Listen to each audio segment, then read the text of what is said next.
Hi, everyone. My name is Madeline Teitelbaum, and I am the Youth Programs Coordinator at the Idaho Federation of Families. And today I am with Kayla Steinman, who is an attorney at the Youth Unit at Disability Rights Idaho. And today we want to share some information about children's residential treatment and children's residential treatment facilities. We understand that this is a complex system for both teens and adults to understand. So we're making this video so that we can really break down the structure of these systems and educate teens on their rights in these facilities so that you can advocate for yourself or a friend if necessary. So I'm going to start out by just asking the question, what is a children's residential treatment facility? A children's residential treatment facility, the acronym is CRTF. They're facilities to which children and youth are sent when there is a belief that available community-based services are insufficient to meet their needs. Residential treatment programs provide 24-hour care and treatment to youths with emotional or behavioral problems. Some effective residential treatment program attributes are that they provide treatment that is individualized. You should always have an individualized treatment plan. And this should include therapies, psychiatric care. It should include involvement from the youth's families and support system and ways for the youth to communicate with their support system while in treatment. And it should also always include nonviolent ways to help youth with emotional and behavioral issues. So ideally, we want children's mental health needs to be fulfilled in the community.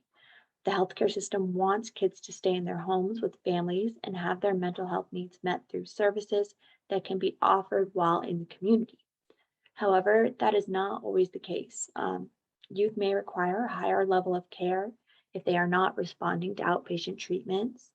They may have education needs that cannot be met in the community or in the less restrictive settings at their schools. Or they may need some more intensive follow-up treatment following inpatient psychiatric care. In some of these cases, residential treatment can offer a therapeutic environment for kids to stabilize with the intention that they get better, at least enough so that they're able to go back to their communities and have their mental health needs met with the services offered there. Thank you, Kayla. That's super helpful. I think it would be great if we could go into the different levels of care that youth receive in a mental health treatment facility, and just like the levels that our state uses. Could you break that down for us? Mhm.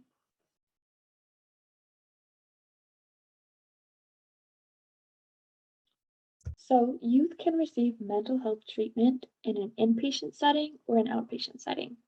Inpatient typically means that you are under 24-hour care of some type of facility.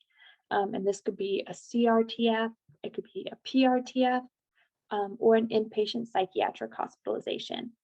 One important thing to point out is that a CRTF, Children's Residential Treatment Facility, is not the same thing as a PRTF, which is a psychiatric residential treatment facility.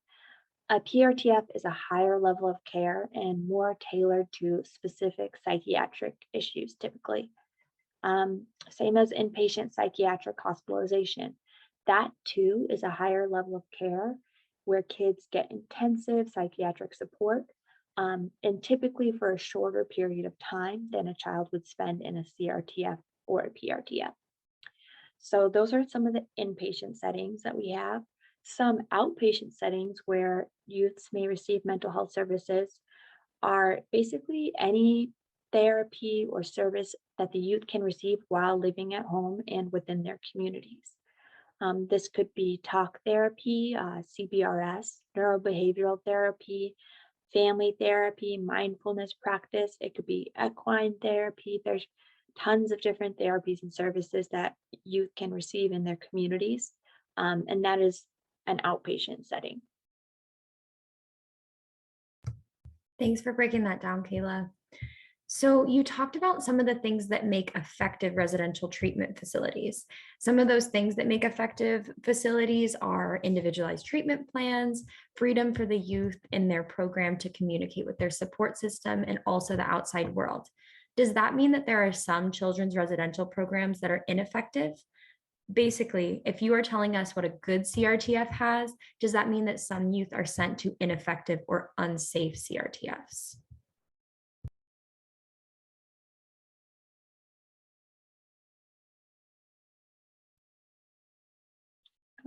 Unfortunately, yes, that's exactly what I mean.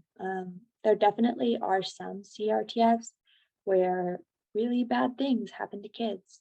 Kids could be physically, sexually, or emotionally abused while in these facilities. They can be over medicated. They can have their ability to freely communicate with their families cut off.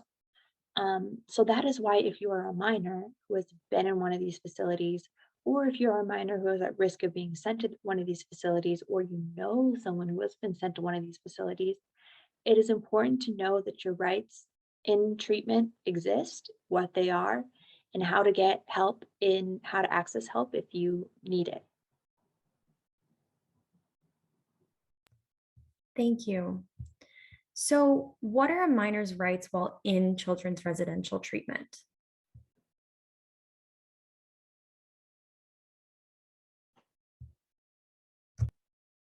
The rights of children in residential treatment facilities can be found at Idaho Code 16-2425. Children have the right to treatment in a healthful and humane environment. And what that means is the facility has to be clean, safe, and provide youth with proper nutrition and medical services. Every child shall have the right to be free from unnecessary or inappropriate restraints or seclusion. This doesn't mean that you can never be physically restrained, but you should only be restrained if the safety of you or others is at risk, and the restraint should generally not cause injury. You should never be restrained or secluded as punishment for something. Every child shall have the right to send and receive mail. Every child shall have the right to reasonably private access to telephone calls. And typically, what the word reasonably means, whenever you see it in a law or a regulation, a statute, it means that that right is not absolute.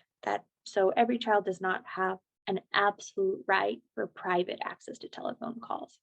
It means that there is some discretional determination that goes into whether or not that access is reasonable. Every child shall have the right to practice or refrain from practice of a religion. Every child shall have the right to keep, use, and store personal possessions. Every child has the right to education while in treatment. Every child has the right to be free from unnecessary or excessive medication. And this is just a couple of examples from that list. You can go look at that statute for the entire list of what your rights while in treatment are. These rights are important to know and to educate yourself on, especially if you are a youth who may go to a CRTF one day. A lot of these rights are pretty vague, and so, you may not know what does it look like when your behavior is a safety risk to others? What does it mean to have the right of reasonably private access to telephone calls? It's possible and probable that you don't know the answers to these questions. But I think that you are the best judge of when something wrong is done to you. When something bad happens, you'll be able to feel it. You should trust your gut and you should report it. If you are restrained and it causes injury, report it. If you feel like you're being over medicated, report it. It's always best to trust your gut and over report rather than under report. Thank you, Kayla. That was a really helpful overview.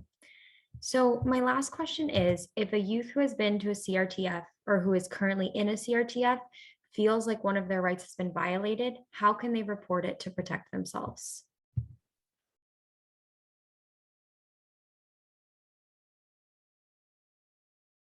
So, Disability Rights Idaho, where I work, is a protection and advocacy agency.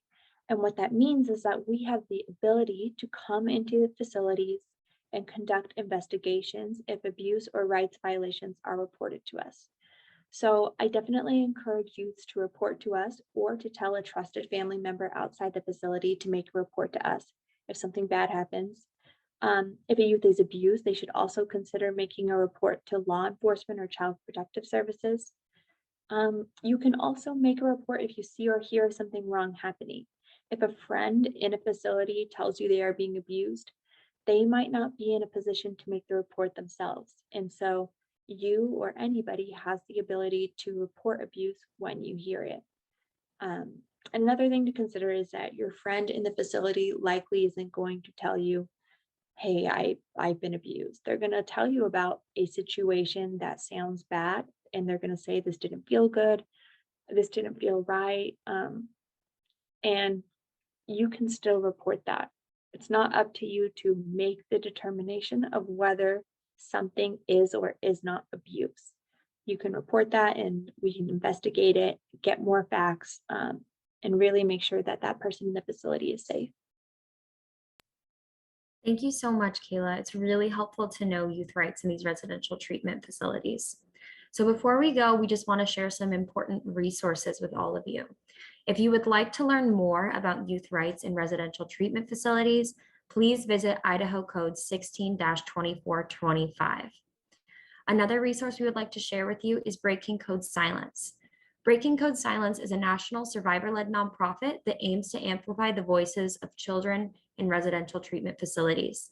They have many resources for reporting abuse, as well as resources for survivors seeking support and recovery. The contact information for both Disability Rights Idaho and Breaking Code Silence will be on the screen after this if anyone needs to report abuse of a minor in a CRTF. Thank you, Kayla, for your time. This was really helpful. Bye.